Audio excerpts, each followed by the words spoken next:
developing stories as we come on the air. Deadly mass shootings at a church in Michigan, at a waterfront bar in North Carolina. The newly formed tropical storm threatening the southeast coast, and a major shakeup in a key election. We begin with that deadly attack in Michigan. A gunman rammed his car into a church before opening fire during Sunday services. The church then went up in flames and partially collapsed. The gunman killed in a shootout with police. What we're learning about him and a possible motive. The southeast coast is now bracing for Tropical Storm Imelda, which just formed near the Bahamas. Heavy rain and a damaging storm surge are in the forecast, plus deadly flooding in the southwest with cars and 1,000 propane tanks washed away.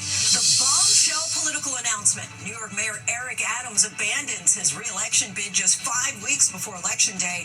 What his exit means in the race for mayor of America's largest city. Also tonight, there are multiple victims in North Carolina after police say a gunman on a boat attacked a waterfront bar. At least 3 people were killed. One suspect now in custody. How the Coast Guard finally captured him. President Trump says a government shutdown is likely in the next few days. Democrats refuse to budge on key issues as the White House warns of mass firings of government employees. Plus the backlash over the president's plan to send troops to Portland, Oregon. The mayor and governor insist they're not needed. A chilling confession in a TV interview. Police have now arrested a man for allegedly killing both his parents. Why he says he did it. Singer Lola Young collapses on stage. Her performance canceled. Tonight, an update on her condition. An NFL quarterback is injured not on the field, but in a frightening robbery as his team prepared to play overseas. And America strong tonight. The Philadelphia native who's building a community well beyond the city of brotherly love. From ABC News World Headquarters in New York, this is World News Tonight. Good evening, everyone. Thanks so much for joining us on this busy Sunday. I'm Lindsay Davis. We begin tonight with breaking news. A horrific shooting as hundreds of worshipers were attending morning services at the Church of Jesus Christ of Latter-day Saints, about 50 miles northwest of Detroit. At least 2 people are dead and several others injured. Police say a 40-year-old gunman identified as Thomas Jacob Sanford rammed a pickup truck into the front doors of the church, then got out and opened fire with an assault rifle. Authorities say the suspect deliberately set the church on fire, causing it to partially collapse. They say Sanford fled the church and was later killed after exchanging gunfire with police officers. Tonight, the search for a possible motive and one man's terrifying close call with the suspect. ABC's Alex Perez leads us off from Michigan. Tonight, an urgent search for answers in Grand Blanc, Michigan. Federal and local investigators descending on this Mormon church after a gunman drove his pickup into the front doors during a packed service, opened fire with an assault rifle, and then set the building ablaze. We have an active shooter at the church and PD's on scene saying the building is also on fire. Police say 40-year-old Thomas Jacob Sanford from Michigan used his vehicle to ram the front doors of Grand Blanc's Church of Jesus Christ of Latter-day Saints around 10:25 this morning. As services were underway, authorities believe there were hundreds of worshipers inside.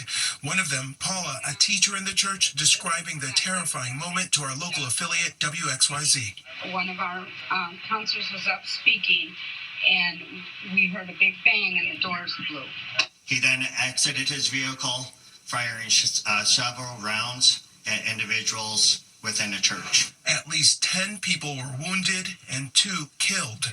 Our affiliate WXYZ in Detroit interviewing congregant Brian Taylor, who was escaping in his car when he encountered the shooter. He pointed his gun at our car and fired 3 shots. 2 of them went through our windshield and just missed me.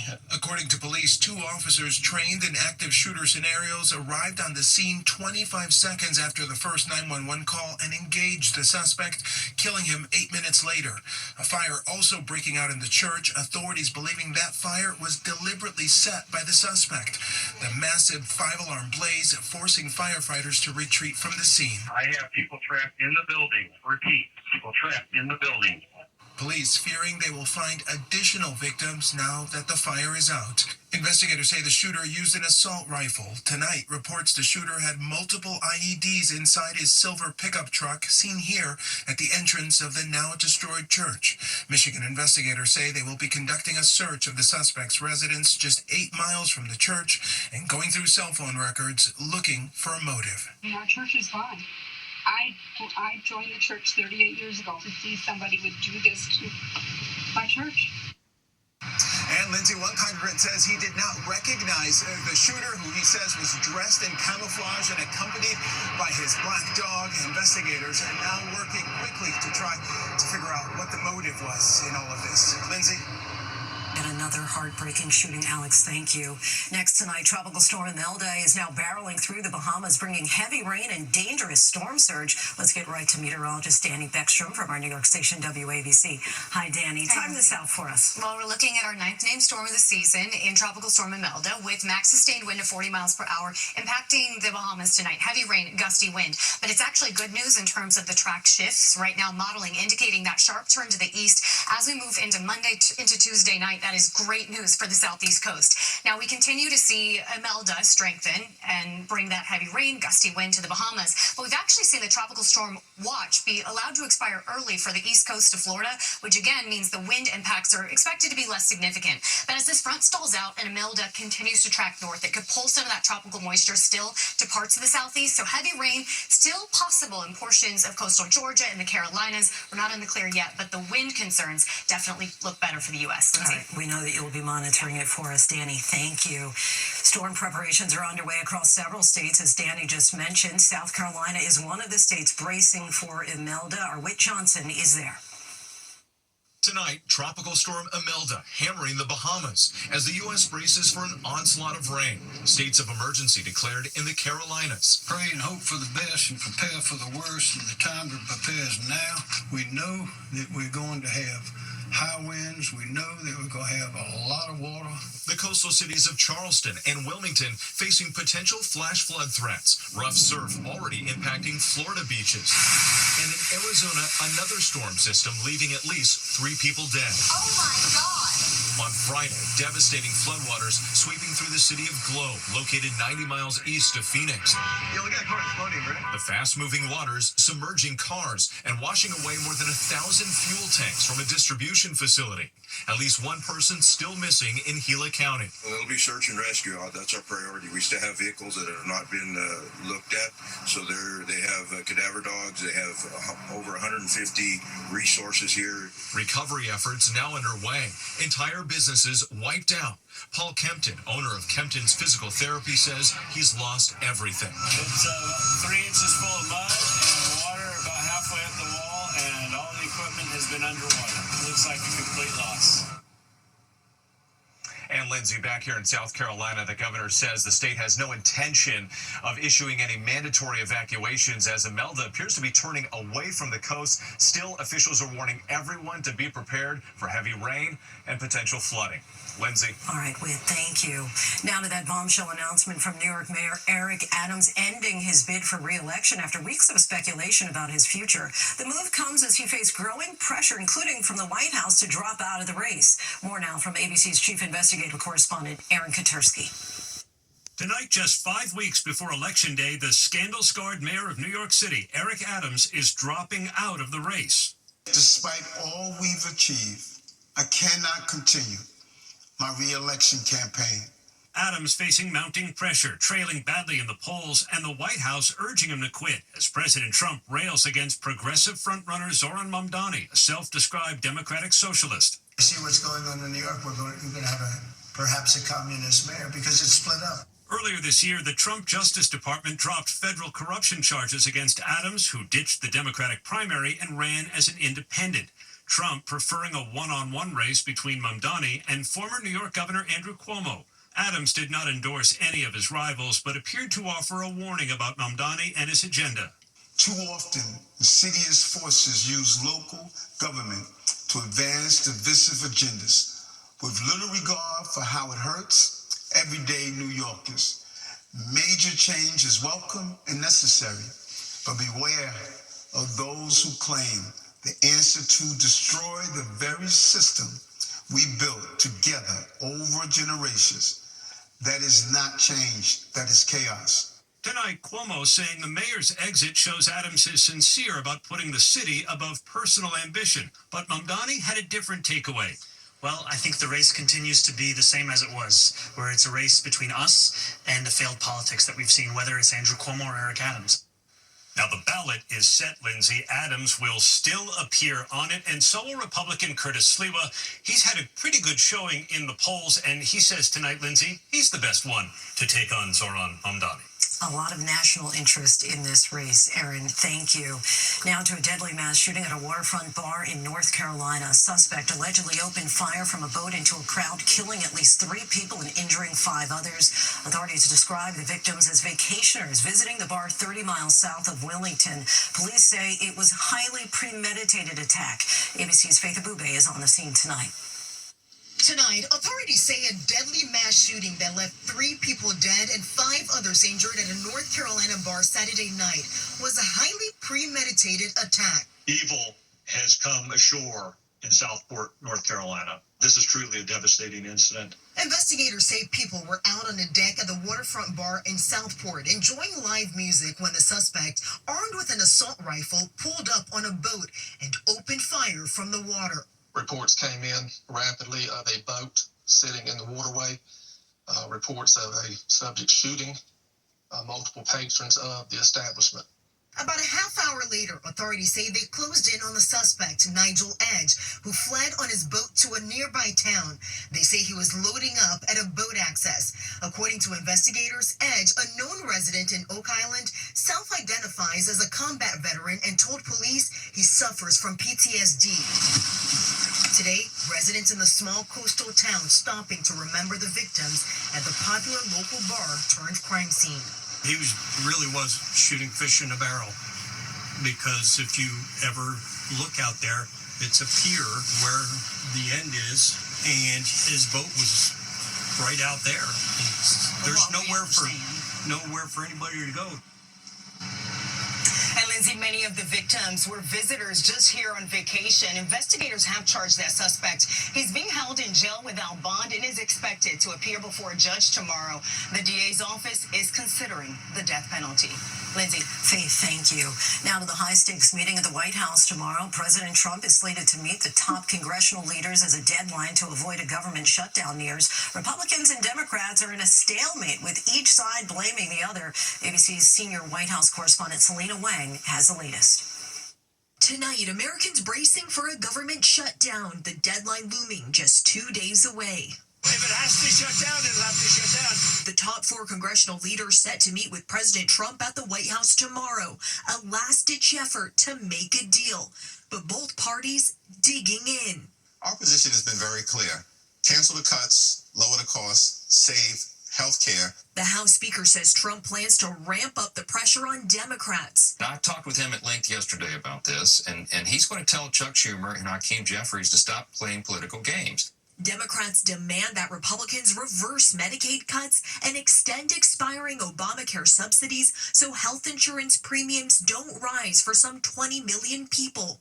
But Republicans refusing to budge. What the Democrats have done here is take the federal government as a hostage. A shutdown means millions of federal employees, members of the military, TSA officers, ICE agents would go without pay until the government reopens. But the White House raising the stakes even further, directing agencies to consider mass firings of federal workers from programs that are not consistent with the president's priorities. They're trying to intimidate the American people and us. A shutdown also threatens nearly 7 million low-income women and their young children who rely on programs like WIC for groceries and health services. Anticipate that if a shutdown goes on for longer than, say, a week or so, we could start to see WIC running out of funding. Families like Lucia Graves Jimenez are nervously watching. It's stressful not knowing how you're going to be able to pay for your food. And Lindsay, avoiding a government shutdown is just one of several high-stakes items on President Trump's agenda this week. On Monday, the president will meet with Israel's Prime Minister Benjamin Netanyahu. The following day, White House officials tell me the president will attend a rare gathering of hundreds of top military officials in Quantico, Virginia. And the fallout from the indictment of former FBI Director James Comey continues. Vice President J.D. Vance says he is certain that more indictments are coming. Lindsay, Selena. Lena Wang from the White House. Thank you. Now to President Trump's crackdown on crime. The president is now planning to deploy U.S. troops to Portland, Oregon to deal with, quote, domestic terrorists. Let's bring in ABC's Jacqueline Lee. Jacqueline, tell us how state and local leaders are pushing back against this. That's right, Lindsay. President Trump says he is sending federal troops to, quote, protect war-ravaged Portland at the request of the Department of Homeland Security. Trump directing Secretary of War Pete Hegseth to provide all necessary troops to aid ICE facilities under siege from attack by groups he describes as domestic terrorists. Meanwhile, local officials say there is no national security threat. Oregon's governor and the city's police chief both saying the community is safe and calm. President Trump has previously deployed troops to Los Angeles and Washington, D.C., announced a deployment to Memphis, and threatened to deploy to other Democratic-led cities. And Lindsay, this just in. Oregon's Attorney General announcing they are suing the Trump administration over the unlawful deployment of the National Guard. Lindsay. All right, Jacqueline, we will be watching how this all plays out. Thank you. So much more ahead on World News Tonight this Sunday. A son admits to killing both of his parents in a TV interview. Watch what happened next. And the NFL quarterback who got mugged in a foreign country.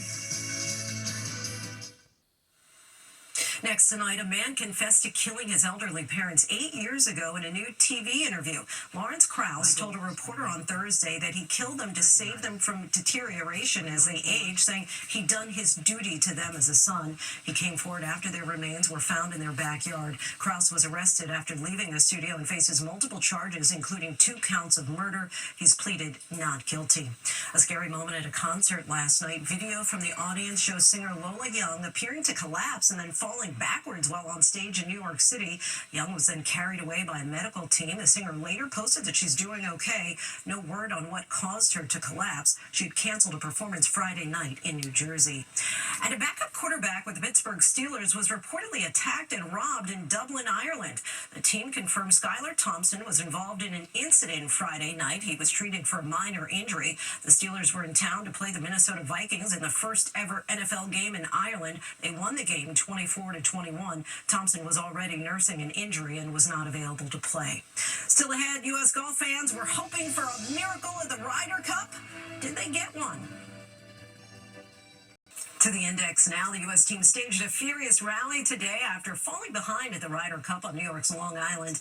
But in the end, the European team held on to retain one of golf's most prestigious titles. Ireland's Shane Lowry sank the putt that won it all for the Europeans. The U.S. will get another crack at the trophy in 2 years. And tonight, we are remembering George Hardy, who died on Thursday. He was the last surviving member of the legendary Tuskegee Airmen to have flown combat missions during World War II. Hardy completed 21 missions across Europe and later flew dozens more in both Korea and Vietnam. He retired from the military as a lieutenant colonel. George Hardy was 100 years old. The president of the Church of Jesus Christ of Latter-day Saints died Saturday. Russell Nelson was 101 years old, the church's oldest leader. Nelson was a former heart surgeon who eased some rules against same-sex couples and reached out to African Americans. In 2018, he called on people to stop using the names Mormon and LDS, insisting on using the full name for the church. When we come back, America Strong, they are changing their lives one step at a time. Finally tonight, America Strong and the importance of taking everything in stride. What started as a diagnosis turned into a movement. Hello, beautiful. When Zakia Blaine received a rare neurological diagnosis in addition to arthritis, the condition brought challenges, but also clarity. Her new mindset gave birth to FBF Body Shapewear, a fitness brand rooted in body positivity and community. Her next step, launching a virtual walking club. Hey, you. Let's go take a walk. Get up, girls. That club started 4 years ago. Today, some of the members met in person for the first time in her hometown of Philadelphia. They are mothers. They are professionals. They're getting their walks in while they're waiting for their kids at basketball practice and football practice. Some of them are empty nesters. Leah says this virtual community has changed her life. Losing 70 pounds and I am still going. Being a part of a team and a community of doers, and that is life transformational. Today's walk isn't about distance, it's about determination. With every step she takes, Zakia Blaine is showing women everywhere that movement is more than exercise, it's empowerment. One walk, one woman, one win at a time.